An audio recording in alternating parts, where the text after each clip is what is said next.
the motel on Route 17. This happened when I was 24, during one of the worst winters I can remember. At the time, I was driving cross-country for work, delivering medical equipment to small hospitals. Most of the trips were boring, long highways, cheap coffee, bad radio stations, and random roadside motels that all looked exactly the same. One night, I was driving through northern West Virginia during a snowstorm. The roads were getting bad fast. It was past midnight, visibility was terrible, and my GPS kept cutting out because I had almost no signal. I needed somewhere to stop for the night. Eventually, I saw an old neon sign glowing through the snow. Pine Bridge, Modal, Vikanswy. Honestly, it looked like the kind of place people disappear in, but I was too tired to care.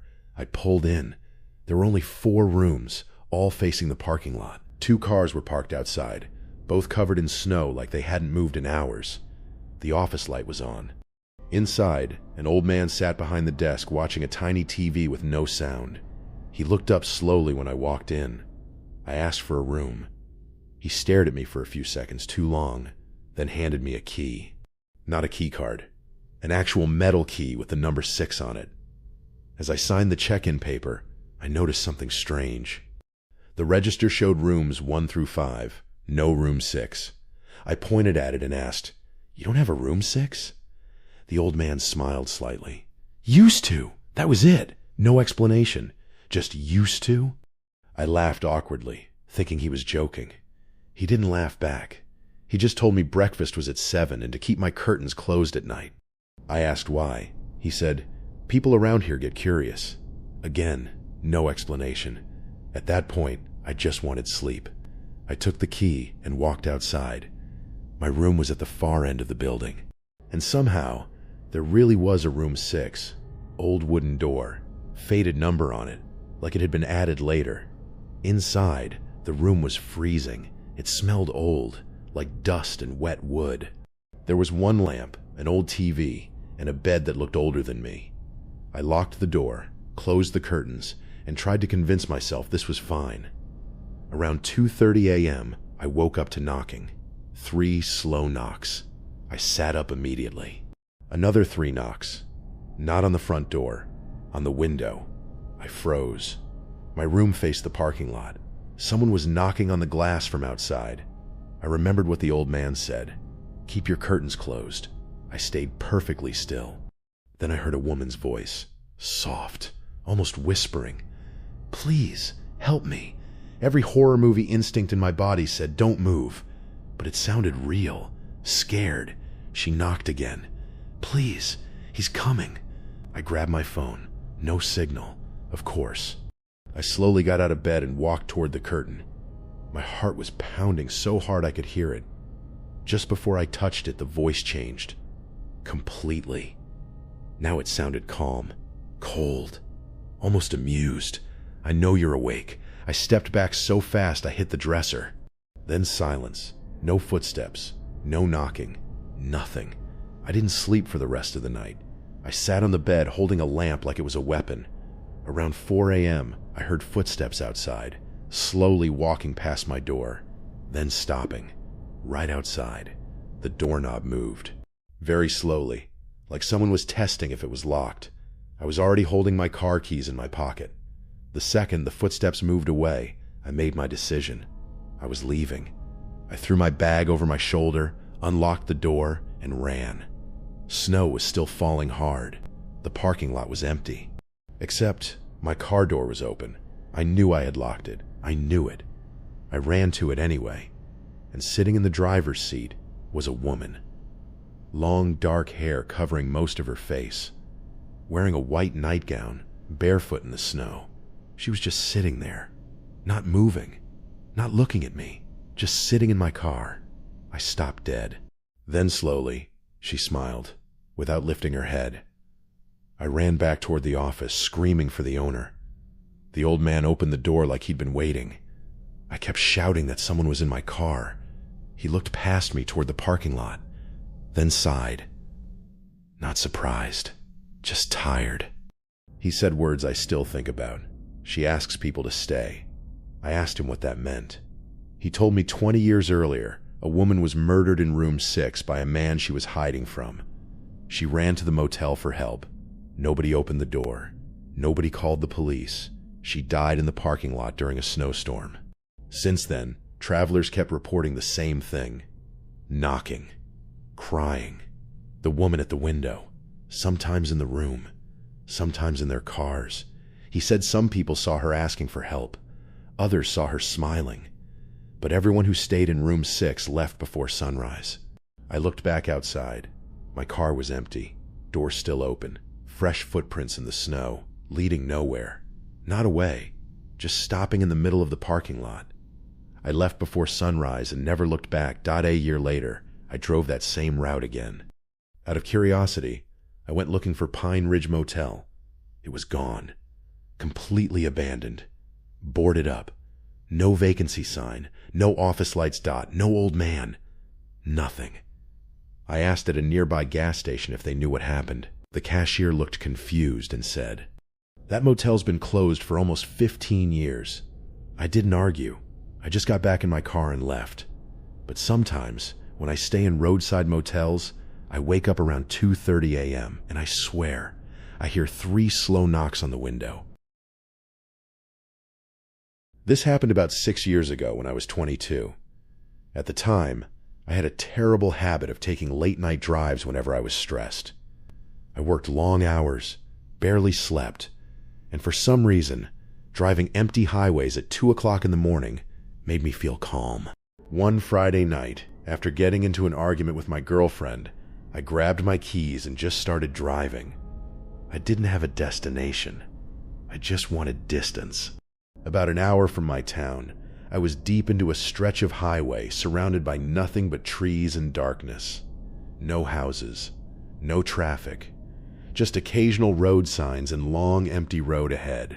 That's when my gas light came on. I checked my phone for nearby stations, but service was awful out there. I kept driving until I finally saw one of those old highway gas stations appear off the road like something from a movie. It was small, just 2 pumps, a tiny convenience store, and one flickering sign that barely worked. The place looked half abandoned. Still, it was open. I pulled in, and right away, something felt off. There were no other cars, no music, no sound except the buzzing lights above the pumps. I got out and started pumping gas, and that's when I noticed the guy standing by the front door of the store. He wasn't an employee. He was just standing there. Tall, skinny, wearing a dirty gray hoodie, hands in his pockets, staring directly at me. Not casually looking, just staring. I tried to ignore it, but every time I glanced up, he hadn't moved. I finished pumping and went inside to pay. The cashier was an older woman, probably in her 60s, reading a magazine behind the counter. She looked up at me, then immediately looked past me through the window, at the man outside. Her expression changed fast. She quietly asked, "Did he talk to you?" I turned and looked outside. The guy was still there. I said no. She leaned forward and lowered her voice. "Don't go back out there alone." That instantly made my stomach drop. I asked her what she meant, and she just said, "He's been here for almost 2 hours. No car, no gas, just standing there watching people." I laughed nervously and said maybe he was waiting for someone. She shook her head. "No. Last guy who stopped here said that man tried to open his passenger door while he was pumping gas." At that point, I was fully uncomfortable. I looked back outside. The man was gone. I asked where he went. She stood up quickly and looked out the window. "I didn't see him leave." That sentence hit me harder than anything else. Because there were only 2 places he could have gone. The road or around my car. I walked fast to the door and looked outside. My car was still at the pump, but I couldn't see the man anywhere. The woman told me she'd walk outside with me. We stepped out together, scanning the darkness around the building. Nothing. No footsteps. No movement. No sign of him. I told myself I was overreacting. I got in my car, locked the doors, and started the engine. The cashier stood outside, watching me like she was waiting for something. I started pulling away, and then froze. In my rearview mirror, someone slowly sat up from the back seat. I slammed the brakes so hard I nearly hit the pump. I turned around and there he was, the man in the gray hoodie, sitting in my back seat, just staring at me. I don't even remember unlocking the door. I just threw myself out of the car screaming. The cashier started yelling too. The man calmly opened the back door, stepped out, and walked into the woods behind the gas station like it was nothing. No rush, no panic, just walked away. The police came, but they never found him. To this day, I still don't know when he got into my car. I locked it when I got out to pump gas. At least, I thought I did. What scares me most is how comfortable he looked sitting back there, like he'd done it before. This happened when I was 19, during my first year working the night shift at a gas station just outside a small town in Pennsylvania. It wasn't a big place, just one of those lonely stations off the highway where truckers stop for coffee and locals grab cigarettes at midnight. Most nights were boring. I worked from 10 p.m. to 6 a.m., usually alone after midnight. The owner trusted me because business was slow, and honestly, nothing ever happened. Until one Thursday night. It was around 2:15 a.m., and rain was coming down so hard I could barely see the pumps through the front windows. No customers, no cars, just thunder, rain, and the sound of the old refrigerators humming behind me. I was restocking shelves when an old red pickup truck pulled into the lot. It parked near pump number 3. The engine stayed running, but nobody got out. At first, I didn't think much of it. Some people sit in their cars for a minute before coming inside, but after 10 minutes, still nothing. The truck just sat there, wipers going, engine running, driver inside, not moving. That's when I started paying attention. I walked closer to the window and tried to see through the rain. There was definitely someone in the driver's seat, just sitting there, head tilted slightly toward the store, like they were watching. I waited another 5 minutes. Still nothing. At that point, I called my manager, mostly just to calm myself down. He laughed and told me it was probably some drunk guy deciding if he wanted chips or not. He told me if I felt weird, just lock the doors and wait it out. So I locked the front door. About 2 minutes later, the truck lights shut off. Then the engine died. Now the entire lot was dark except for the store lights. And then, the driver opened the door. A man stepped out wearing a black raincoat with the hood up. Tall, thin. He walked slowly to the front door and pulled on it once. Locked. He looked up at me through the glass. Even through the rain, I could feel how intense that stare was. I gave him that awkward, "Sorry, we're closed" gesture, even though we were definitely open. He didn't react. He just stood there. Then he smiled. Not a friendly smile. Then he reached into his coat. I honestly thought I was about to get robbed. Instead, he pulled out a folded piece of paper and pressed it against the glass. Then he turned around, walked back to his truck, got in, and drove away. I stood there frozen for a solid minute before walking to the door. The paper was soaked from the rain, stuck against the glass. I peeled it off. It said, "I know when you close. I know when you walk home." I felt sick instantly, because I did walk home sometimes. I only lived about 10 minutes away, and I never told customers that. I called the police right away.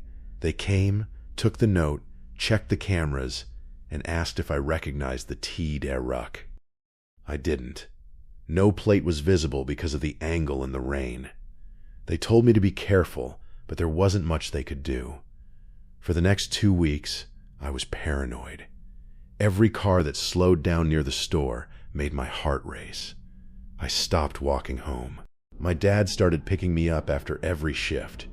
Then one night, maybe 12 days later, I saw the same red pickup again, parked across the street from my house. Engine off. No lights. Just sitting there. I called the police while watching from my bedroom window. But before they arrived, the truck slowly pulled away and disappeared. They never found the driver. I quit that job the next week. Even now, years later, I still check parking lots before I get out of my car.